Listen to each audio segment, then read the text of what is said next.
Olá, estudante! Continuando a semana de acolhimento do ciclo 3, quero lembrar que o PET 3 está disponível para download no nosso site estudeemcasa.educação.mg.gov.br. Quem está aqui conosco é o professor Leonardo Greco, da área de Ciências Humanas. E nessa aula nós vamos retomar o tema globalização, que foi necessário para que os alunos pudessem resolver os exercícios do PET 2. Não é isso, professor? É isso aí. Tudo bem, né, Bruna? Tudo bem, pessoal? Nós vamos analisar algumas questões que estão referenciadas no PET para que a gente possa esclarecer esse tema globalização, tema tão relevante dos nossos estudos, né?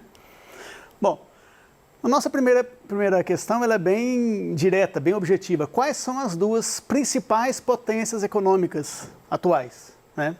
Então, só para a gente fazer uma relembrada, né? Voltar um pouquinho no tempo, quando nós tínhamos, a União Soviética ainda existia, o nosso planeta, o nosso mundo, né, era bipolar, né? Nós tínhamos duas superpotências, Estados Unidos e União Soviética.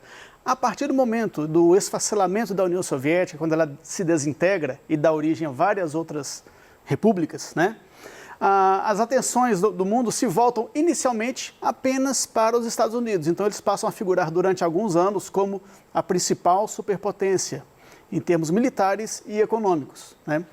Gradativamente, principalmente a partir do início do século XXI, começam a surgir países na Europa, na Ásia, né, que começam a rivalizar economicamente com os Estados Unidos. E especificamente na Ásia, a gente tem o destaque cada vez mais presente com relação à China. A China começou a dar sinais de uma saúde econômica extremamente forte, a ponto de conseguir obter níveis de crescimento anuais da ordem de 5, 6, 7%, até 10% em algumas situações.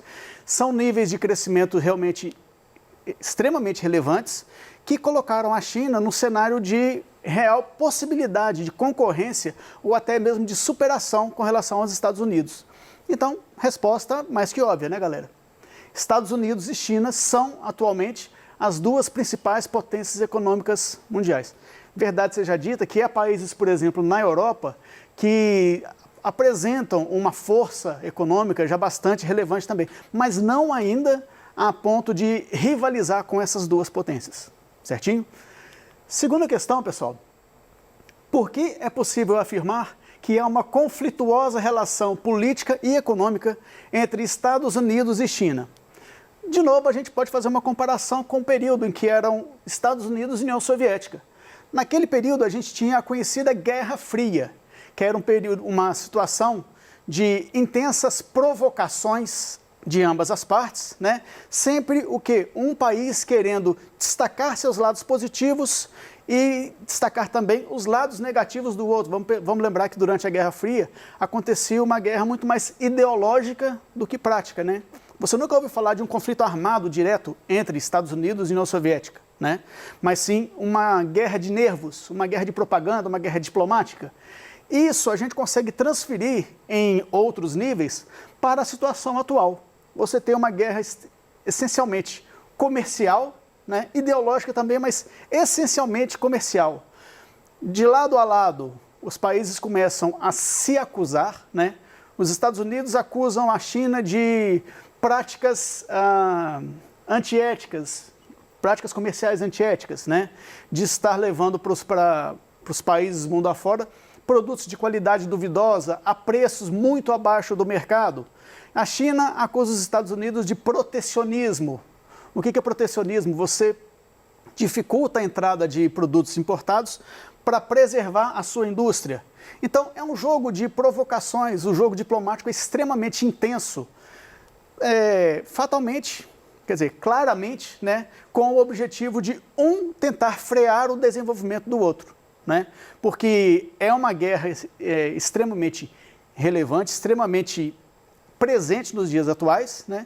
E cada vez mais o interesse é os Estados Unidos, bom, tanto os Estados Unidos quanto a China, buscando sempre se destacar economicamente em detrimento do outro, tá? Então, uma sugestão bem rápida de resposta, nem tão rápida assim, né?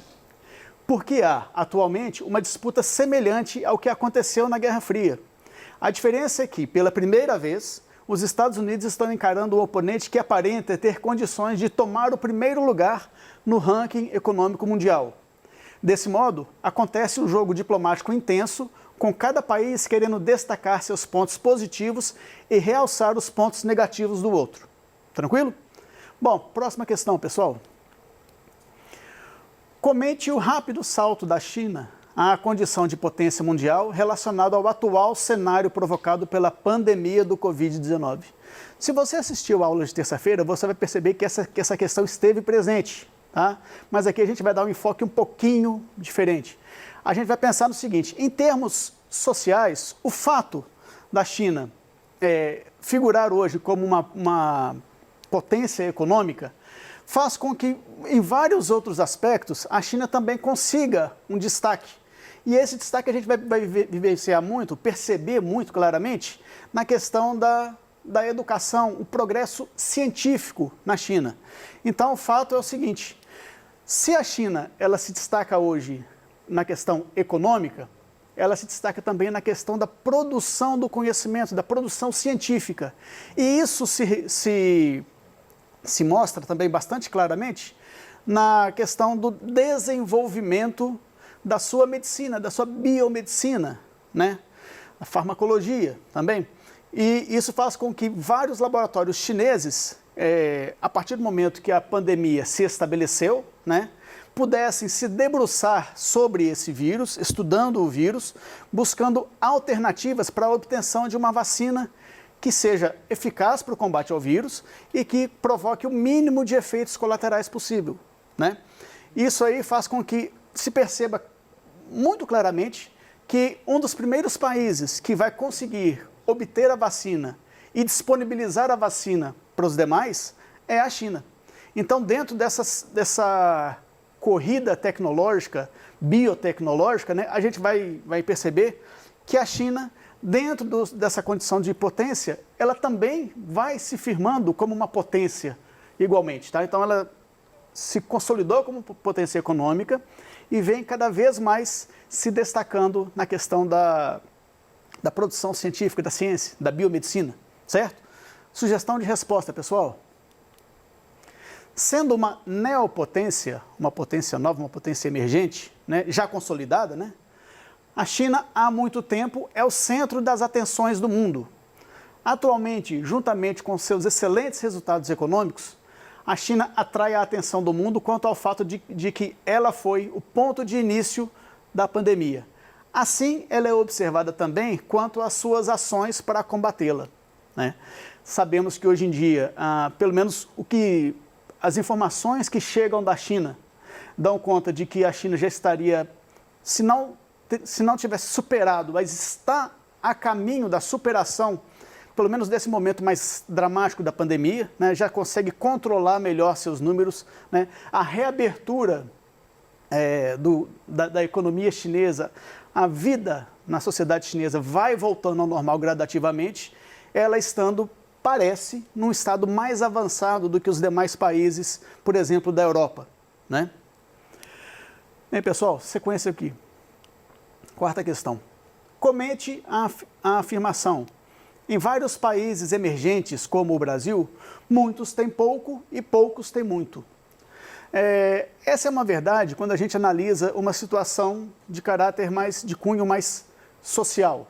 A gente tem que observar que em vários países chamados de países emergentes, antes, vamos lá, por que países emergentes? Tá? Essa nomenclatura, ela vem de algumas décadas atrás, quando os países antes eram chamados de países subdesenvolvidos, né? E países depois, como esse termo ficou meio feio, meio pesado, meio preconceituoso, passou-se a considerar os países, ao invés de subdesenvolvidos, como países em desenvolvimento. Essa nova nomenclatura surgiu a partir do fim da União Soviética, quando as expressões primeiro mundo, segundo e terceiro mundo caíram em desuso as expressões, né? Bom, a partir desse momento, começou-se a considerar países em desenvolvimento como aqueles países que no seu território, no seu continente, começavam a mostrar um grau de desenvolvimento mais acentuado, principalmente em aspectos econômicos. Gradativamente, esse termo também foi substituído por países emergentes. Inicialmente para destacar alguns países da Ásia, que começavam a apresentar números econômicos, resultados econômicos bem mais interessantes. Dentro dessa realidade, a gente tem uma situação meio paradoxal, meio contraditória, que é o seguinte: esses países começam realmente a apresentar números econômicos mais satisfatórios, mais interessantes, começam a atrair os olhares do mundo, atrair mais investimentos internacionais, né? Contudo, a gente observa que internamente nesses países a sociedade não consegue desfrutar dos benefícios que esse desenvolvimento econômico proporciona. A gente tem governos que se fortalecem cada vez mais porque quanto mais a economia está aquecida, mais se arrecadam impostos, e qualquer governo, ele se sustenta a partir de impostos, né? Só que a gente tem uma questão negativa, que é a questão da concentração de renda. Então, cada vez mais pessoas, um número menor de pessoas detém a maioria dos meios de produção, portanto, detém o direito, né, a posse da maioria das riquezas, né? Enquanto a grande parte da população padece, sofre com a falta de recursos, baixa remuneração, baixos... A qualidade de vida também está baixa. Isso, né? A qualidade de vida dessas pessoas fica extremamente baixa. Alguns chegam a figurar na linha da extrema pobreza ou abaixo da linha da miséria, né? Infelizmente, isso é um fato. Então, essa relação está extremamente presente e é o caso, a gente sabe melhor que ninguém, é o caso do nosso Brasil também, né? Aqui no Brasil, a concentração de renda é algo extremamente evidente, extremamente flagrante e, óbvio, né, extremamente preocupante também. Tranquilo? Bom, pessoal, próxima questão. Desculpa, uma sugestão de resposta, né? Em vários países emergentes, como o Brasil, há a chamada concentração de renda. Significa dizer que uma parcela mínima da população concentra a maior parte da riqueza produzida no país e que a grande maioria vive com o essencial, ou até menos que isso. Por isso que nos países chamados emergentes, né, é extremamente forte ainda a presença do Estado na questão assistencialista. Então, como a gente tem um grande número de pessoas extremamente carentes, é uma grande fatia da sociedade, é necessária a intervenção do governo na concessão de vários tipos de benefícios, vários projetos assistenciais, para que justamente essas pessoas que estão em situação de extrema vulnerabilidade possam ter uma força a mais para tentar sair dessa situação. Beleza? Próxima questão, pessoal. Profissionais da saúde do Brasil e de outros 16 países juntaram esforços em uma carta que pede atitudes mais severas contra a circulação de informações falsas sobre o novo coronavírus na internet. O documento divulgado pelo Havas, o que é o Havas? É uma rede, né, para a mobilização social através da internet. É endereçado aos executivos responsáveis pelas principais redes sociais do mundo. Informações falsas, a gente está falando aqui das famosas fake news. Isso quase não acontece no Brasil, né? Dificilmente. Muito pouco. Quase nada, pois é. E essas fake news, ao mesmo tempo que elas são um grande problema no geral, né? Por que não elas não estariam também presentes num assunto tão sério, tão relevante quanto é essa questão da Covid-19, né? Por mais paradoxal que pareça, por mais absurdo que pareça, tem gente que faz questão de espalhar a desinformação, mesmo no momento tão delicado quanto esse que nós estamos vivendo. Tem pessoas que gostam, que sentem prazer em desinformar ao invés de informar. A gente sabe que numa situação dessa, a informação é uma das maiores armas que a gente pode ter, né? Então, percebam o quão séria é a situação. Fake news é um termo em inglês e é usado para referir-se a falsas informações divulgadas, principalmente em redes sociais. Cite 2 notícias que justifiquem a preocupação dos profissionais de saúde. Talvez as 2 mais absurdas, né? Quer dizer, uma mais absurda e outra até meio pitoresca, né? Meio curiosa até. Mas vejam bem, Covid-19 não causa pneumonia. A gente sabe que assim como a SARS, né, aquela H1N1, a Covid-19 também é uma doença que, entre as várias complicações que ela provoca no ser humano, afeta as vias respiratórias. E aí essa questão da pneumonia não só é uma doença que o Covid-19 pode causar, que a Covid-19 pode desencadear, né, como tem sido uma das principais causas de morte, né? Então, como assim não causa pneumonia, né? E a gente tem uma outra também bastante presente: Covid-19 causa infertilidade em homens. Não, gente, a questão é o seguinte: não dá para cravar qualquer coisa. Os estudos relativos à Covid-19 não dão nenhuma pista de que isso realmente seja verdade.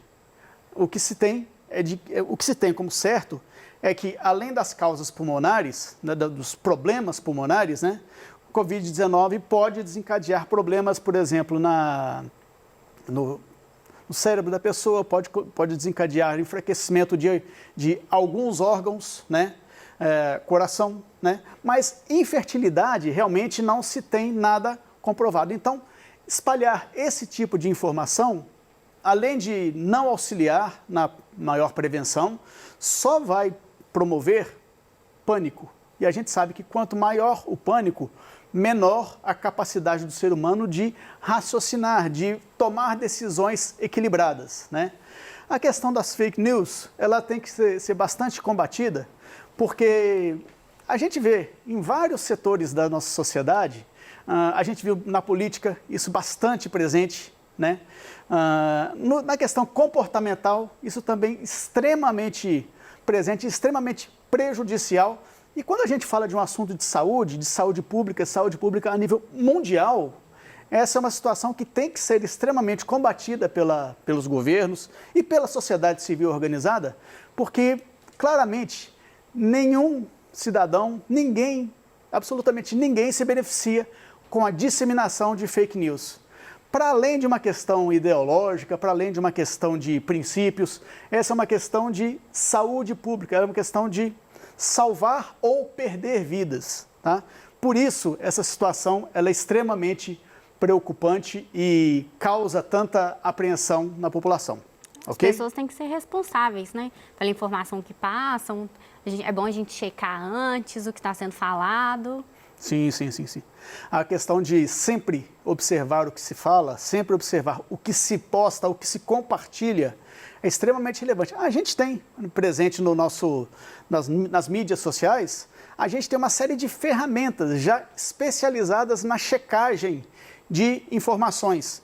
Então, quando você percebe, por exemplo, determinado local, por causa do Covid-19, tem uma fila de caixões sendo produzidos, porque está morrendo tanta gente assim que os caixões não vão ser suficientes. Cuidado, acalma. Tem gente que está entrando em verdadeiro pânico por essa situação relacionada à Covid, tá? A gente sabe, é uma doença séria, é uma doença que vai causar muitos transtornos na sociedade, já está causando inúmeros transtornos na sociedade? Sim. Vai morrer gente? Sabemos que infelizmente também sim. Agora a gente sabe também que quanto maior o pânico, pior a situação. Menos a sociedade vai raciocinar, vai agir com ponderação e mais difícil vai ser o combate à Covid-19 e a seus efeitos, né? Portanto, ponderação, calma e equilíbrio. A palavra-chave eu acho que é equilíbrio, ok? Bom, muito obrigado, pessoal. Valeu demais essa oportunidade. Vamos seguir juntos, firmes nos nossos estudos.